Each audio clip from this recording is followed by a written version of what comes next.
Cristo es mi vida,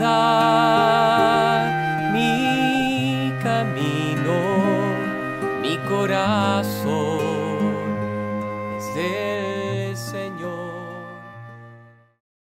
Padre de amor, te damos infinitas gracias, porque misericordiosamente nos has querido llamar al ministerio sacerdotal y hacernos partícipes de tu único sacerdocio. Gracias, porque eres tú quien actúas a través de nosotros, tus instrumentos. Danos la gracia, Señor, de ser dóciles a tu querer, de ser instrumentos disponibles, obedientes a tu querer. Tú, Señor, has querido el sacerdocio y a cada sacerdote como ese gran regalo tuyo para esa comunidad o comunidades. Eres tú, Señor, que quieres actuar ahí y por eso quiere sacerdotes según tu corazón. Señor, es lo que tú quieres hacer, que no seamos un obstáculo para lo que tú quieres operar en cada uno de nosotros y poder ser fieles así a la misión que tú nos encomiendas y para que las bendiciones lleguen a tu amada esposa, la iglesia. Danos pastores según tu corazón. Danos pastores abiertos a tu amor, dóciles a la acción de tu Santo Espíritu.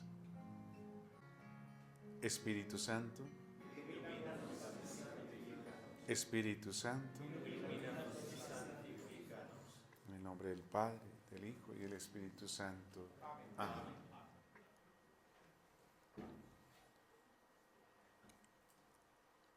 Hablar de una responsabilidad fecunda es hablar sencillamente de la obra que Dios quiere hacer en cada corazón.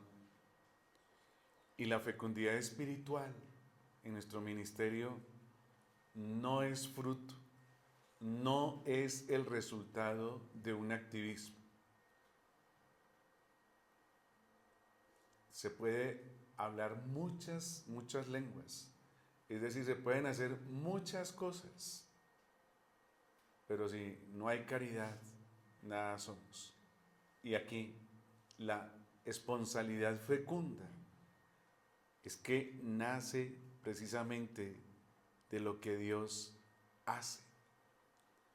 Es que Dios es el que hace fecundo un ministerio, hace fecundo un hacer, y es Dios que a través de esa fecundidad está bendiciendo.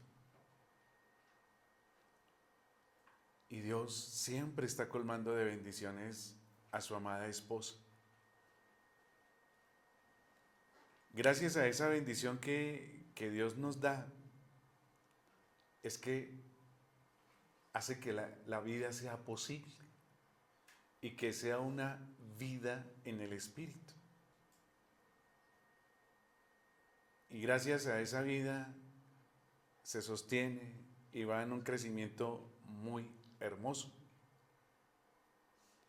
Y cómo esa fecundidad está con miras precisamente a una restauración.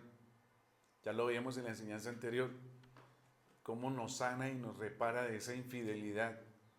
Pues es que la fecundidad de Dios viene precisamente a restaurar al hombre, que el hombre vuelva a ser lo que es, que el hombre vuelva a ese estado inicial, que vuelva a ser como en un principio, y pues es lo que Dios sencillamente está haciendo.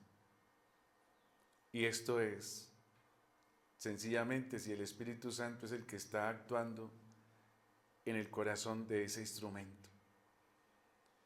Cómo ese Espíritu Santo es el que nos lleva a estar en una apertura total al actuar de Dios y al hacer de Dios también en nosotros y lo que Dios quiere también hacer a través de nosotros.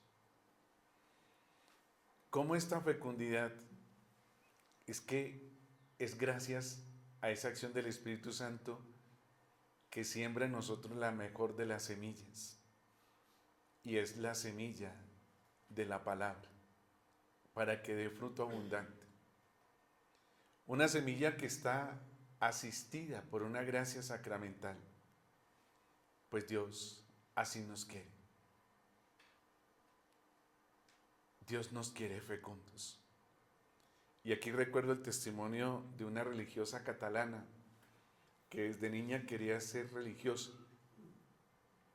Terminó su primera etapa de formación en la escuela.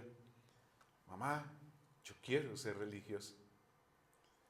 Mi hija, primero hay que crecer y después sí miramos eso.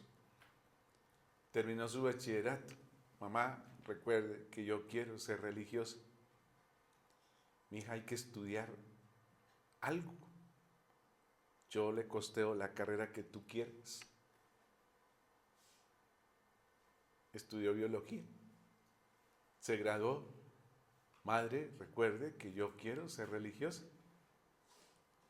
Y esta mamá le dijo a esta hija, hija, no he podido quitarte de la cabeza el ser religiosa. Y creo que ya no lo puedo, me voy por vencida, pero sí te voy a pedir un favor. Si quieres ser religiosa, por favor, sé una religiosa fecunda. No quiero una religiosa amargada. Quiero verte fecunda, que dé ganas de seguir a Jesús, que dé ganas de seguir la vida en Cristo. Sé, por favor, una religiosa fecunda. Pues eso se convirtió para esta mujer en su eslogan, en su lema de su proyecto de vida, ser fecunda.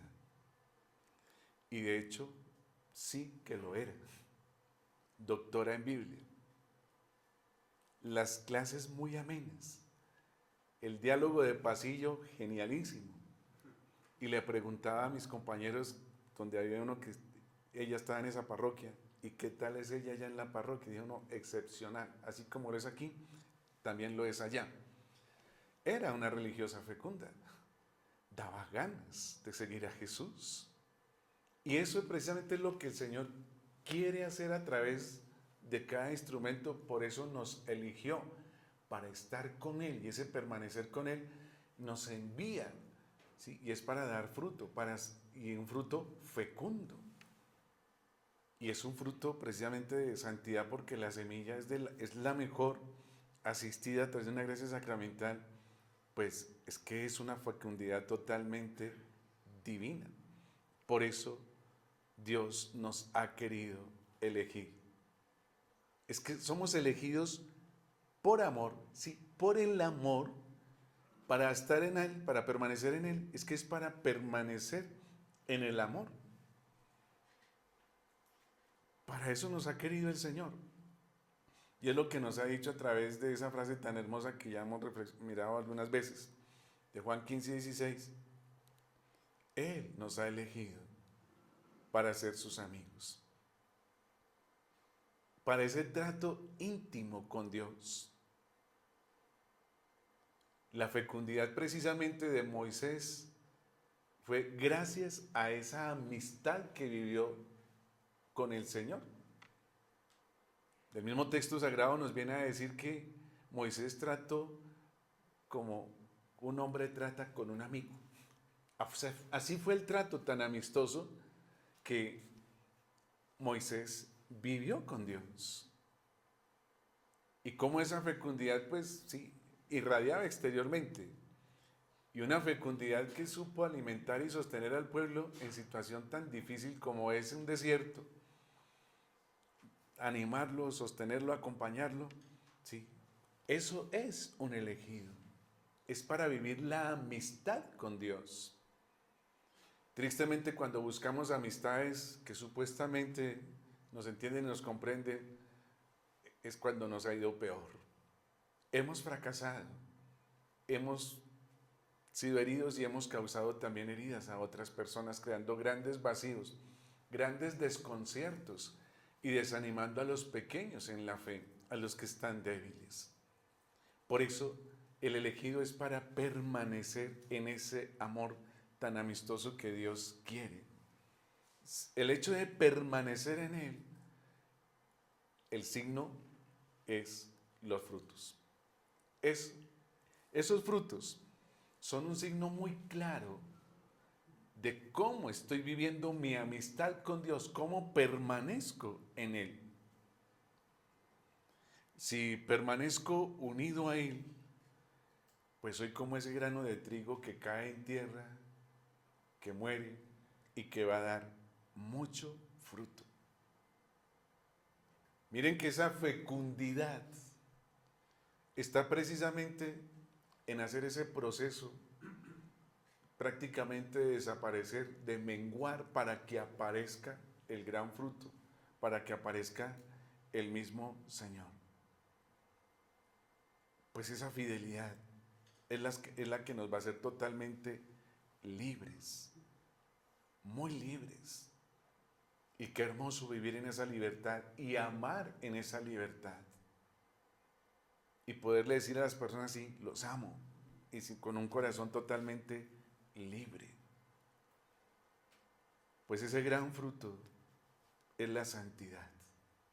Ya les decía antes, no simplemente ser buenos, sino lo que realmente somos, santos, perfectos, a imagen y semejanza de Dios. Esa fecundidad es posible gracias a que Dios es la fuente. Es Él, el santo, el que da vida, es el Padre. Es el Padre que sabe bendecir y cómo toda esa bendición se ha manifestado en una creación y en el centro de esa creación el ser humano, cada uno de nosotros. Gracias a una palabra que Él ha querido pronunciar con todo el amor. Y dijo Dios, y así fue. Y Dios sigue hablando. Y por lo tanto la creación se va a seguir dando. La restauración de esa palabra es que es eficaz. Él, gracias a esa palabra, hace fecundo un ministerio, hace fecunda una comunidad. Es Dios que gracias a esa palabra amorosa que pronuncia, esa fecundidad se ha manifestado en una creación. Es decir, que la fecundidad es una bendición creadora. Es una bendición que está creando personas nuevas, está creando comunidad, está creando iglesia. Y es gracias a esa palabra que el Señor mismo está pronunciando. Es que Dios es el que bendice y es el que hace crecer. Cuando esa palabra llega a los lugares donde el esfuerzo humano ha sido imposible, miren lo que sucede. Esta imagen ya nos recuerda ese episodio tan maravilloso de aquella anciana estéril que pedía junto con su esposo la bendición de Dios. Y cómo esta palabra de Isaías se hace realidad en ella. Alégrate, estéril, que no parías. Prorrumpe en gritos de júbilo, tú que no había concebido, pues tiene más hijos la abandonada que la casada, dice Yahvé. Pues Dios precisamente viene a hacer esa obra maravillosa. Dios hace esa obra. ¿Cómo Dios obra en un vientre estéril? Es que va a obrar en esos corazones que son estériles, en esos corazones que sufren de esclerosis espiritual. Para Él no hay imposibles, para Él todo es posible.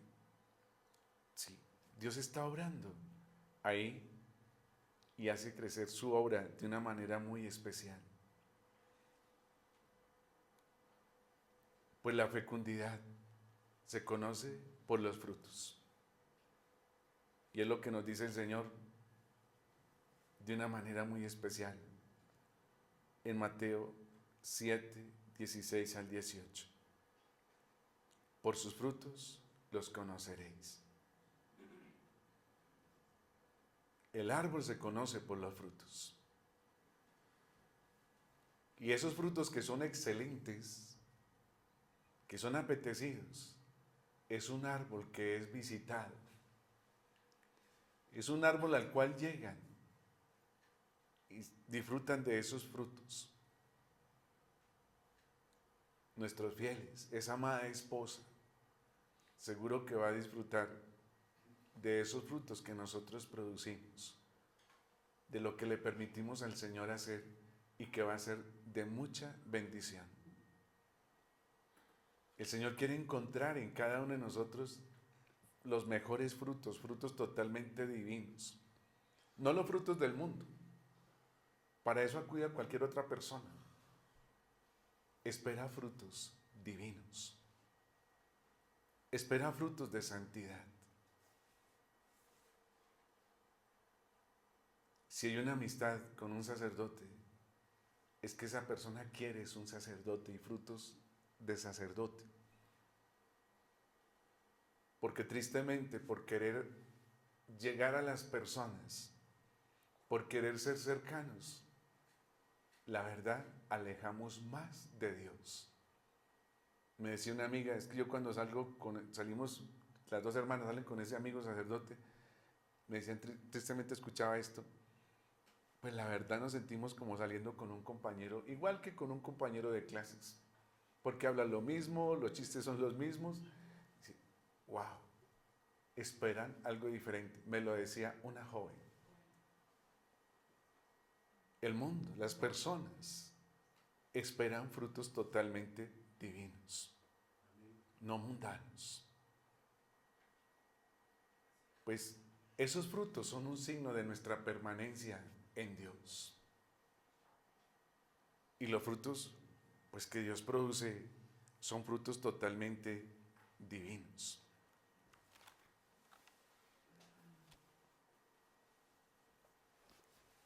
Estos frutos se dan en un campo muy hermoso. Y es lo que el Señor nos dice en su parábola, en esa subamada viña. Esa viña que cuida con todo el amor. Y es la iglesia. Es su amada esposa. Es que por esa viña Dios se hizo hombre. Por esa viña Jesús llegó hasta el Calvario, hasta la cruz. La ama tanto y nos la ha confiado a nosotros. Dios ama esa viña.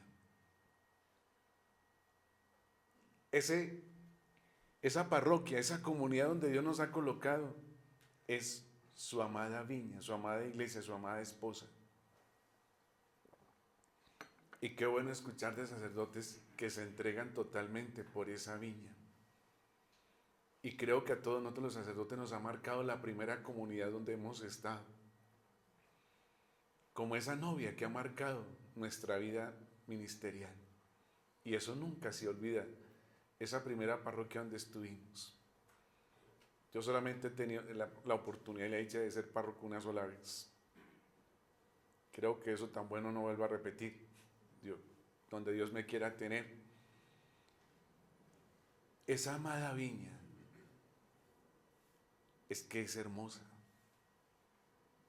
Y como me decía aquel amigo sacerdote, no hay parroquia mala, es decir, no hay esposa mala. Son divinas, es divina esa esposa. Y es ahí donde se van a dar precisamente esos frutos. Es que son los frutos que Dios quiere cosechar ahí en su amada iglesia. Nos lo va a decir esa clase de iglesia, el catecismo, en el numeral 1564. La ha amado y se ha entregado por ella, la ha purificado por medio de su sangre. Ha hecho de ella la madre fecunda de todos los hijos de Dios.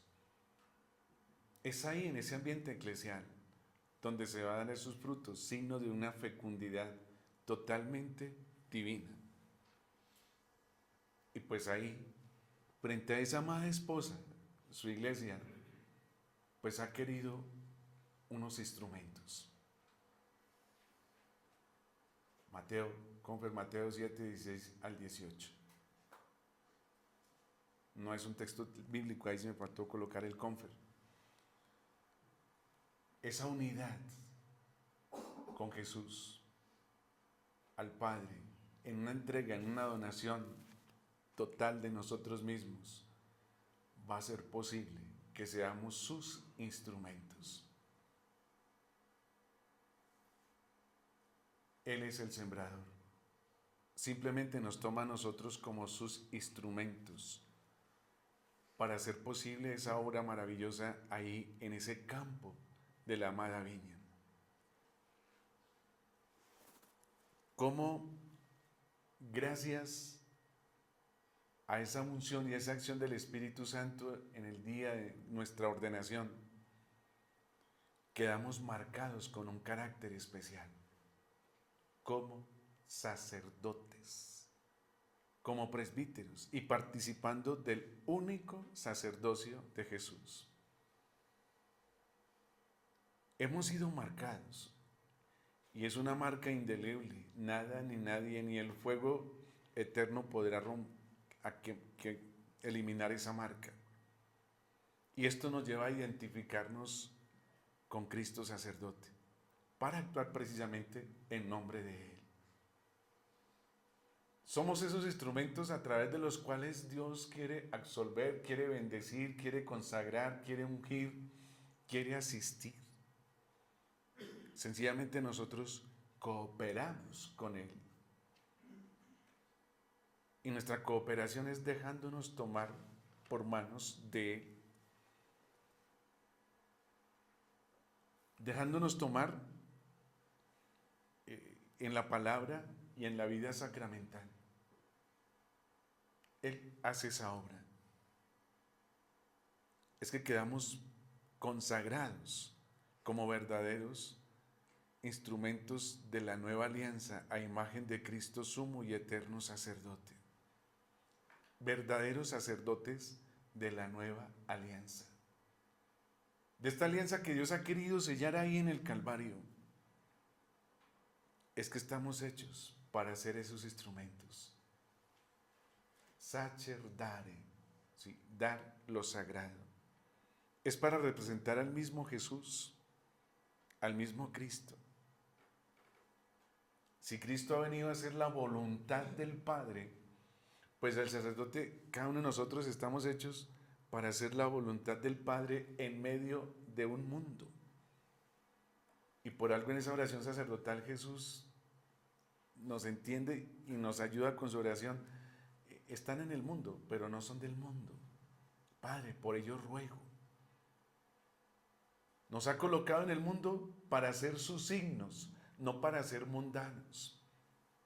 Porque tristemente cuando nuestra mirada y nuestro corazón no están fijos en el Señor, sino que lamentablemente comenzamos a fijarlos en el mundo, resultamos coqueteándole a este mundo y terminamos pensando, hablando y actuando igual que el mundo. Cuando Dios nos quiere bien puestos en la tierra, ¿sí? Con los bien puestos esos pies en la tierra, pero en nuestro corazón, nuestros ojos fijos en el Señor Jesús, para ser esos instrumentos fieles y dóciles a lo que el Señor quiere realizar ahí donde nos ha querido colocar. Cuando el corazón del sacerdote se abre realmente a Dios, entonces Él es el que actúa. Y nos estamos sumergiendo en la única fuente y en la fuente viva para la fecundidad. Sumergiéndonos en esta fuente del amor de Dios, pues nos llenaremos de Dios. Un amor que sana, un amor que fortalece, un amor que endereza, un amor que sencillamente nos va a hacer plenamente felices y estar siempre dispuestos a obrar el querer de Dios en una entrega total por ese amado rebaño. Dios da esa gracia tan hermosa de amar esas comunidades y de ver esas comunidades, esas parroquias, como lo más hermoso. De donarnos y entregarnos por ella. El sacerdote no es el que está creando la vida divina, no, jamás. Es que la vida divina viene de la única fuente que es el Padre. Pero cuando el sacerdote se sumerge y bebe de esa fuente, pues da de esa fuente. Ayuda a calmar la sed gracias a esta fuente. Y esto es con la acción del Espíritu Santo. En la medida en que el sacerdote se abre a esa acción del Espíritu Santo y a una acción también en los sacramentos, pues todo viene a ser distinto. Se viene a vivir una experiencia de estar totalmente en favor del rebaño de Dios. Presbiterio Órdenes número 14. En favor de una comunidad. Y como nos lo va a decir la carta a los Hebreos capítulo 5, versículo 1, ¿sí?, para ofrecer dones y sacrificios por los pecados. Y aquí es por todos los pecadores, por todos. Amar a esos pecadores como Jesús nos ama a nosotros que también somos pecadores. Por eso nos ha tomado de entre los hombres para estar en favor de los demás, en favor de una comunidad. Pues Dios quiere esos instrumentos dóciles en las manos de Dios. Si el sacerdote no es el que está creando o fabricando la vida divina, sino que simplemente somos sus instrumentos, cooperando con una docilidad, en la escucha atenta a la palabra de Dios y dejando actuar la gracia sacramental, pues nuestra fecundidad ministerial se describe en una colaboración sacramental con la acción del Espíritu Santo. Un sacerdote que se sumerge en el amor misericordioso de Dios sabe comprender las flaquezas de los demás. Sabe comprenderlas. No va a juzgar, no va a condenar, sino que sabe comprender y sabe asistir a esa alma que está herida. No va a emitir juicios, no va a emitir condenas, sino que sabe acoger. En la medida en que nos sumerjamos en la fuente de la misericordia, ayudamos a sumergir a los demás en la fuente de la misericordia. Es decir, que si hay un corazón endurecido, es signo de que no se está sumergiendo en la fuente de la misericordia. Y entonces somos duros con los demás. Pues Dios quiere un ministro dócil, que transparente fácilmente el corazón misericordioso de Jesús. Y eso es lo que se le pide a un instrumento. ¿Nos pide formación? Claro que sí. Tener conceptos claros y bien socializados en el corazón. No simplemente en la mente. Lo que nos pide es que eso que hemos aprendido esté socializado en nuestro corazón. Lo que nos pide el Señor no es ser políglotas, sino hablar el lenguaje del amor. Lo que nos pide es estar siendo dóciles en sus manos para hacer las obras maravillosas. Si Jesús ha dicho, y harán obras mucho más grandes de las que yo he hecho, yo creo que al instrumento no le corresponde pensar y quemar neuronas para saber cuáles son las obras mayores que Dios quiere hacer. ¿Acaso un lápiz, un cincel, un pincel piensan qué obra va a hacer? Simplemente se deja tomar en las manos del artista para plasmar la obra que Dios quiere hacer. Si Dios quiere hacer obras más grandes, Él sabe cuáles son y sencillamente cuenta con esos instrumentos dóciles para hacer sus obras. Y por eso hace una invitación muy generosa: el que quiera seguir, que me siga. ¿Quiere seguirme? Sí, ese me sirve. No nos está pidiendo que le pasemos nuestro currículum vitae, a ver cómo es toda nuestra carrera intelectual o de experiencia pastoral. No. ¿Quiere seguirme? Sí, me sirve. Sígueme. Dios cuenta con esa disponibilidad para dejarle actuar. ¿Y cómo esto se adquiere? Precisamente a través de una vida de oración. Para saber estar ahí, como elegidos por Dios, sacados de una comunidad, para estar ahí en medio de una comunidad. Ese instrumento colabora para que el amor de Cristo llegue eficazmente a todos, a todas sus amadas criaturas. Dios quiere eso. Sí, porque todo sumo sacerdote es tomado de entre los hombres y está constituido a favor de los hombres. El regalo de Dios para esa humanidad. Y aquí está lo particular. Gracias a que Jesús nos participa su único sacerdocio para ofrecer dones y sacrificios por los pecados. Si es por llevar cuentas de una parroquia, hay gente que lo hace mejor que nosotros y que están especializados en eso y que lo hacen también con todo el amor.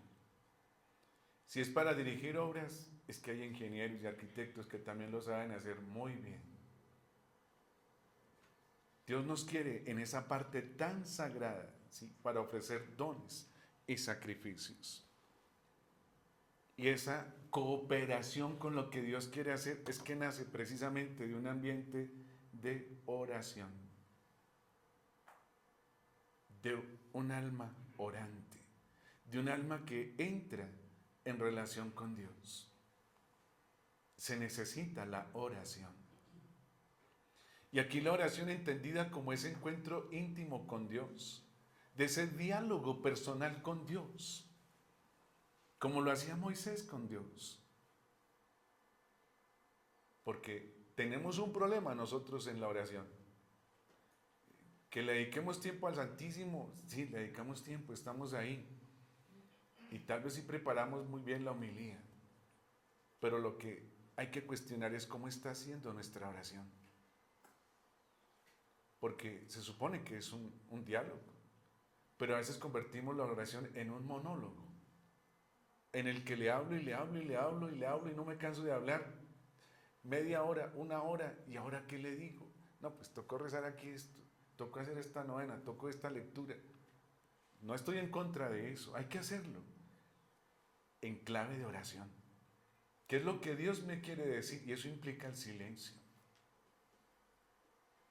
Implica el silencio. En todo diálogo se supone que hay un emisor y hay un receptor. Y en la oración Dios hace de emisor y hace de receptor, como también nos quiere ver a nosotros como emisores y como receptores. Y ser receptor es aprender a hacer silencio, aprender a callar. Por algo Jesús nos dice, cuando vayan a orar, no utilicen tantas palabrerías. No crean que por usar tantas palabrerías vamos a ser escuchados. Es decir, más silencio que palabras. Es más, es que Dios sabe ya qué es lo que necesitamos. ¿Qué quiere Dios? Que simplemente nos coloquemos en su presencia para estar con un corazón abierto a sus bendiciones. Un rosario hecho en clave de oración, que es lo que Dios me quiere decir a través de este misterio. Eso va a ser muy fecundo.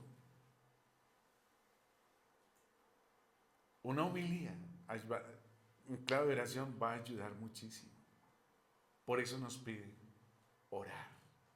Velen y oren. Ser orantes.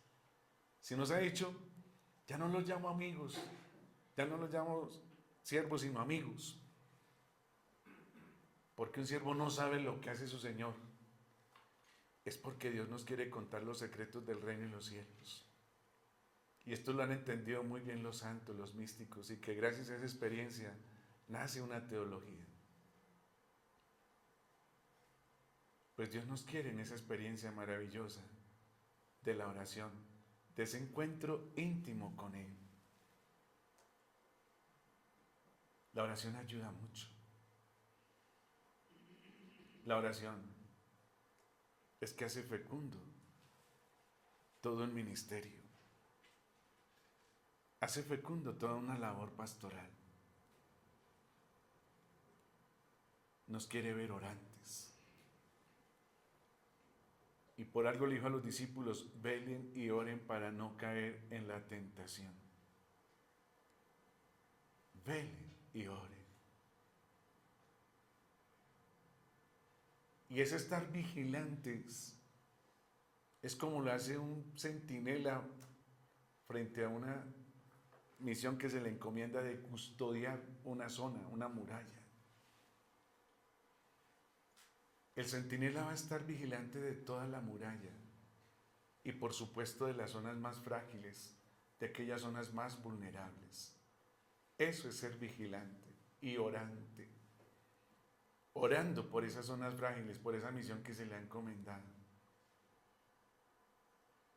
Porque el diablo fácilmente se mete y se camufla.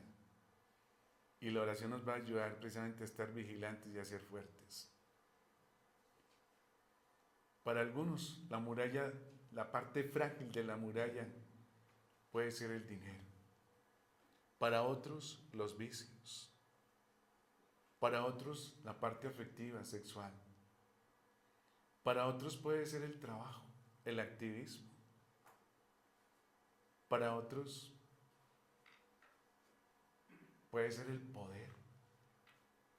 Y tomar el ministerio como un poder, más no como un servicio. Y hay otra parte vulnerable por la cual el enemigo se puede filtrar fácilmente y es por la parte espiritual. El enemigo es especialista en camuflarse. Es el lobo que se disfraza de cordero. Es ese lobo que fácilmente nos hace creer que el mensaje es de Dios cuando no es de Dios. Creo que a San Pío de Pietrelcina se le quiso filtrar por ese lado, se le disfrazó de director espiritual. Pero gracias a su oración, pues tenía el espíritu de discernimiento y no pudo. Pero el enemigo se mete fácilmente por esa parte espiritual, haciéndonos creer mensajes que son de Dios y resulta que no son de Dios.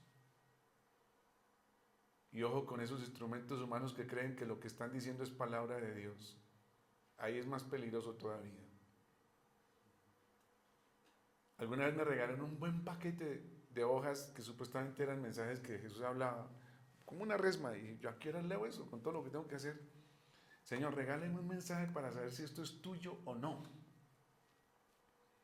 El mensaje es muy bonito, llamativo, y terminaba diciendo, les quitaré el corazón de piedra y les daré un corazón de oro. Eso suena hermoso, pero miren cómo dice el texto sagrado, les quitaré el corazón de piedra, sí, eso es real, pero nos dará un corazón de carne. El de oro sigue siendo endurecido, aunque brille, pero es un corazón duro. Fácilmente el enemigo se puede meter por la parte espiritual y eso hay que discernirlo muy bien. Mensajes que yo los cuestiono mucho, de los 3 días de oscuridad, que lleguen, seguro que llegan, o no sabemos si ya estamos en ellos. Si es una oscuridad física, la verdad sería muy fácil de sobrellevar. Pero si es una oscuridad espiritual, es terrible. Y que miren los mensajes que supuestamente han llegado, que los cuestiono. Que beceras benditas, cirios benditos, cerillas benditas, uvas benditas, creo que brandy, creo también. ¿Y qué sacamos con un arsenal de ceras benditas, cerillas benditas, si yo no estoy en gracia de Dios? Por más que prenda todo el arsenal de cerillas, sigo en la oscuridad. Dios dijo, velen y oren, no que compren velas, que es distinto. es distinto. Dios quiere precisamente la oración, ser orantes. Un alma que ora y que sabe escuchar a Dios, sabe discernir cuándo la voz es de Dios y cuándo no. Por eso nos pide oración. La oración y la ofrenda de la iglesia son inseparables de la oración y de la ofrenda de Cristo, su cabeza. Confer Hebreos 5:1. Una ofrenda muy unida a la oración. Y esa es la oración y la ofrenda del mismo esposo, unida a él. Si hay oración, seguro, si hay verdadera oración, seguro que somos verdadera ofrenda para Dios. Pero si no hay oración, cuesta, es difícil ser ofrenda en manos de Jesús. Será muy difícil.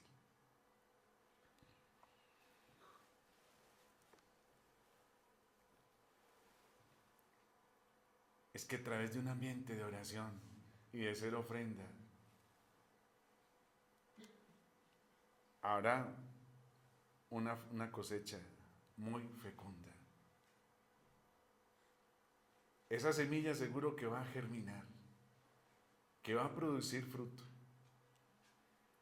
Y miren lo que nos dice el Señor a través del apóstol San Pablo, 1 Corintios 15:36.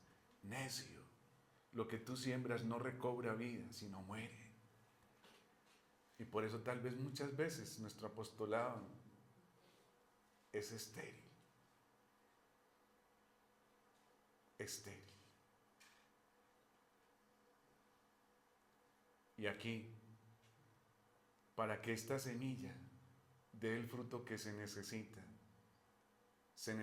el riego, se necesita la lluvia. Podríamos preparar muy bien un terreno, abonarlo bien, desinfectarlo, sembrar la mejor semilla. Pero si no hay riego, si no hay lluvia, no va a haber cosecha, porque no se va a dar el proceso de germinación.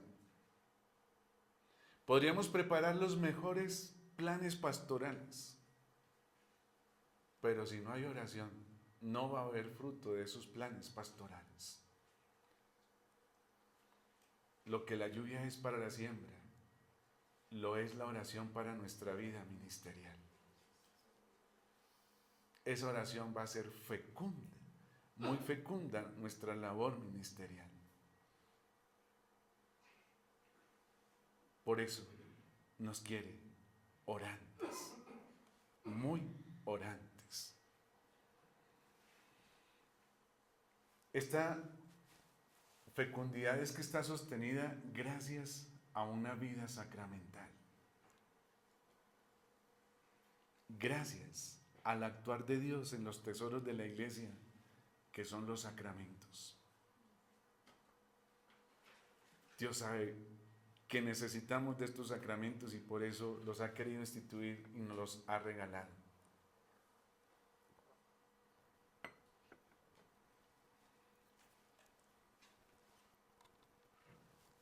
El altar es el corazón de la fecundidad pastoral. Es que ese altar donde celebramos la Eucaristía es que ha sido bañado, purificado con la sangre del Cordero, porque ese altar es donde se lleva a cabo el mismo acontecimiento del Calvario. Y cómo a través de estos sacramentos se da una fecundidad tan especial. Por eso Cristo los ha instituido, los ha querido para nosotros. Cristo actuando a través de la Eucaristía. Está ahí, Él es el pan vivo. Él es la carne, es la sangre ahí. Y quiere ese instrumento humano. Que a través de unas palabras consacratorias, de una imposición de manos, se da el milagro eucarístico. Así nuestros ojos sigan viendo lo mismo, pero ya no es lo mismo. Es el cuerpo y la sangre de Jesús. y benditos signos eucarísticos que han sido visibles a nuestros ojos para decirnos: yo estoy aquí. Yo estoy ahí en las especies del pan y del vino. Pues Dios nos quiere como sus instrumentos y ahí fortaleciéndonos desde la misma Eucaristía.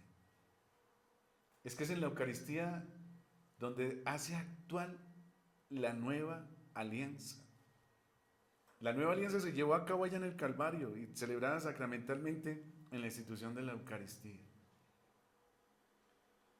Cómo a través de estas celebraciones eucarísticas somos los instrumentos para que esa nueva alianza sea real, actual, viva, eficaz, ahí donde el Señor nos ha querido colocar. Donde es el Señor que se está ofreciendo como la hostia santa inmaculada por su amada iglesia. Y somos instrumentos de este gran acontecimiento. Por eso me impactó el testimonio de mi querido hermano Ovidio, que nuestro ministerio está para hacer visible al mismo Jesús y que nuestra vida está en función para agradar al Señor y no servirnos de un ministerio para satisfacer lo que necesitamos, tal vez de manera monetaria o mundana. Dios nos ha querido colocar en su casa, casa de oración, y no para convertirla en una cueva de bandidos, no en una cueva de comercio. Duele cuando nos colocan apodos como el cura Rocola. Si no le echan la moneda, no canta. Si no le pagan la intención de la misa, no va a decir la misa. Pues Dios nos quiere precisamente como esos instrumentos, como Él lo hizo, como Él lo celebró allá con sus discípulos en el cenáculo. Por eso el altar es el corazón de la fecundidad espiritual. Padre Roberto, perdóneme que lo interrumpa, excúsenme y perdonen mi atrevimiento, pero la meditación de la concepción, el anuncio del ángel y la encarnación del Hijo de Dios, pues como en esa meditación, en un diálogo con la Virgen, pues por supuesto, meditación, no es que la haya visto ni que haya tenido una visión rara, no, simplemente en la meditación. Me decía la Virgen que cada vez que besamos el altar, besamos su vientre, porque es allí donde nace Jesús para el mundo. Decía: besas mi vientre cada vez que besas con amor el altar en el que celebras la Eucaristía. Y me decía también: las manos de ustedes, los sacerdotes, son santas, porque también generan ese nacimiento todos los días. O sea, perdónenme pues que no haya metido eso, pues, hablando Gracias. De la misma fecundidad, pues, de nuestro ministerio está ligado plenamente al altar, ¿sí? Allí nace Cristo para el mundo. Gracias, gracias mi Padre. Pues esa fecundidad sostenida por una vida sacramental, pues nos lleva realmente a ser instrumentos de la misericordia de Dios cada vez que celebramos, que presidimos la liturgia aquí en la tierra. El altar es el corazón de la fecundidad pastoral. Es ahí. Y qué bueno llevar al altar nuestros cansancios, nuestras fatigas, nuestros desánimos, desilusiones y por supuesto nuestros pecados, porque Él se entrega por nuestros pecados. Se entrega precisamente para quitar todo aquello que esteriliza nuestro corazón. Y lo toma todo y lo hace muy, muy fecundo. Esa fecundidad en un ministerio sacerdotal se vive y se experimenta a través de una paternidad. Y es una paternidad espiritual. Y Dios no le quita a ningún varón la paternidad ni a ninguna dama la maternidad. Dios nos da y nos hace partícipes de esa paternidad. Y para nosotros los célibes, de una paternidad totalmente espiritual. Y es una paternidad que nos hace plenamente felices. Por eso, esta imagen de Don Bosco, que vivió su paternidad con los jóvenes. Una paternidad que hizo que se diera y se entregara, ¿sí?, por esos jóvenes. Es que es una paternidad en Cristo, para Cristo, y es para engendrar en Cristo.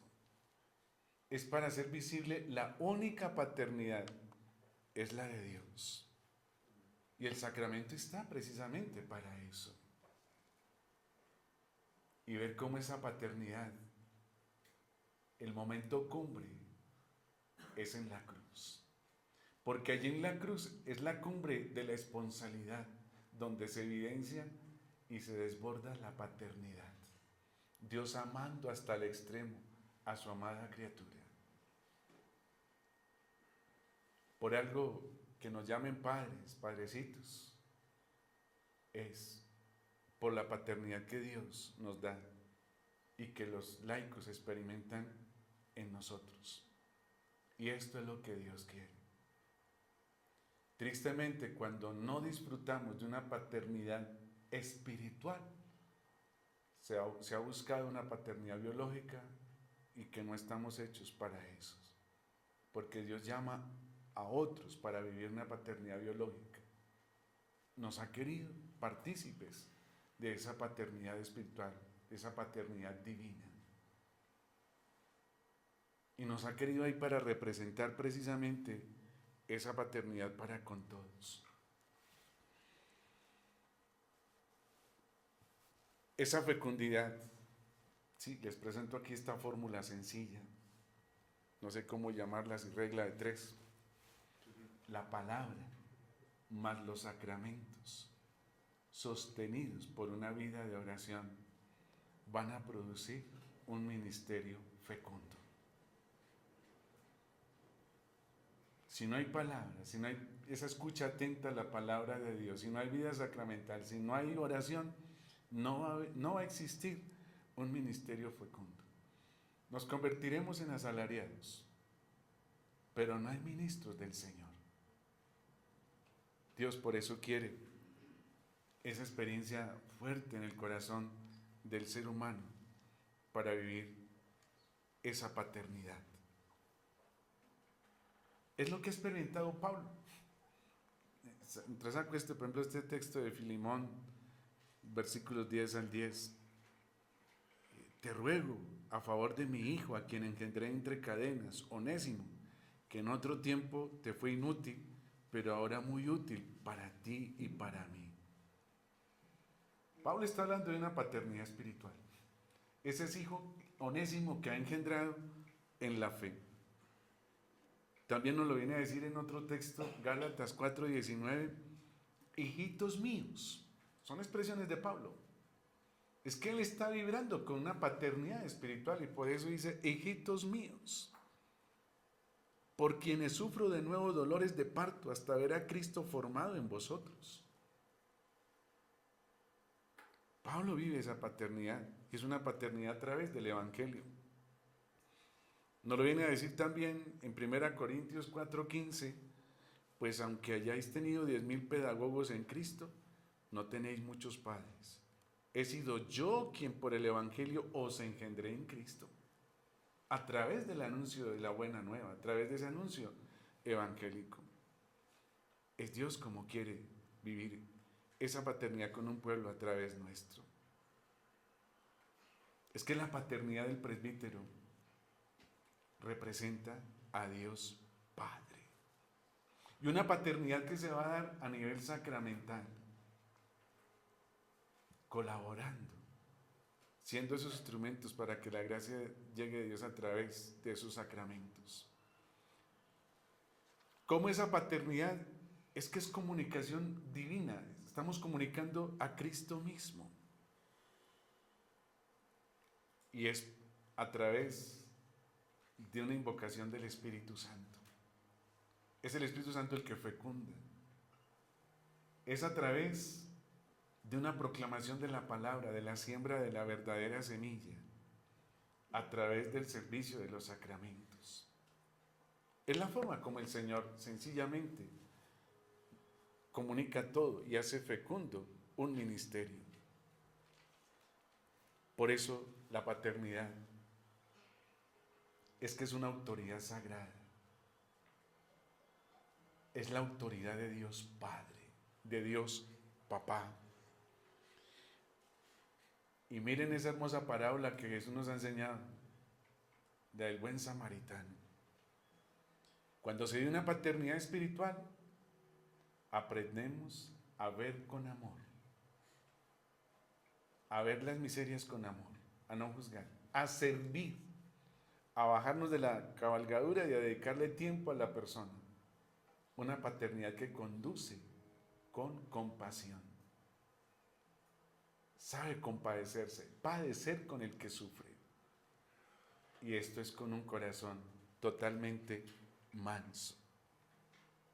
Pues Dios quiere esa fecundidad en nosotros, sus sacerdotes. ¿Y cómo esta fecundidad? Es ejerciendo un ministerio. Y ya lo veremos en la charla de Dios mediante de mañana, ese ministerio, cómo se va a ejercer, en qué forma, en la triple misión que recibimos. Esa fecundidad se da en la formación, formar, y es a través de la escucha de la palabra y de la oración. Es una fecundidad que también se va a manifestar en que nos ayuda a ponernos en camino hacia el Padre, acompañando y caminando en comunidad, con las virtudes. Y aquí especialmente se resalta la de la piedad, ser piadosos en ese trato tan amoroso, no el sentimentalismo, sino con el respeto y el amor con el que se trata a Dios. Pues Él nos quiere ver precisamente en esa comunión tan especial. Por eso la paternidad del presbítero es en relación con Dios, hacer visible el amor de Dios Padre. Es una paternidad espiritual y también a su vez sacramental. Y nos quiere ver viviendo esa paternidad como célibes. Es la espiritualidad en la cual el Señor nos hace ser partícipes, porque la iglesia es que nace del acontecimiento de Jesús, de ese amor hasta el extremo en el que Jesús se dona totalmente por nosotros. Y nos lo recuerda el Catecismo de la Iglesia Católica en el numeral 766. La iglesia ha nacido principalmente del don total de Cristo por nuestra salvación, anticipado en la institución de la Eucaristía y realizado en la cruz. El amor que lleva a que el esposo se done totalmente por su amada esposa. Es la espiritualidad que Dios tiene y quiere para cada uno de nosotros. Y por eso dejamos todo en esa opción fundamental por el Señor. Dejamos padre, madre, hermanos, hermana, hijos, tierra, casas. Lo dejamos todo por el Señor Jesús. Pues Dios nos quiere precisamente en esa ofrenda de amor. Y nos lo recuerda San Juan Pablo II en Pastores Dao Bois en el número 29. Para el célibe se da una donación esponsalicia de sí, para corresponder de modo especial al amor esponsalicio del Redentor, que conlleva una renuncia libre a darse por un acto conyugal para hacer de su vida un don de sí mismo en y con Cristo para su amada iglesia. Por eso, que nuestra oración y nuestra donación de sí mismos y nuestra vida sacramental hagan muy fecundo nuestro ministerio.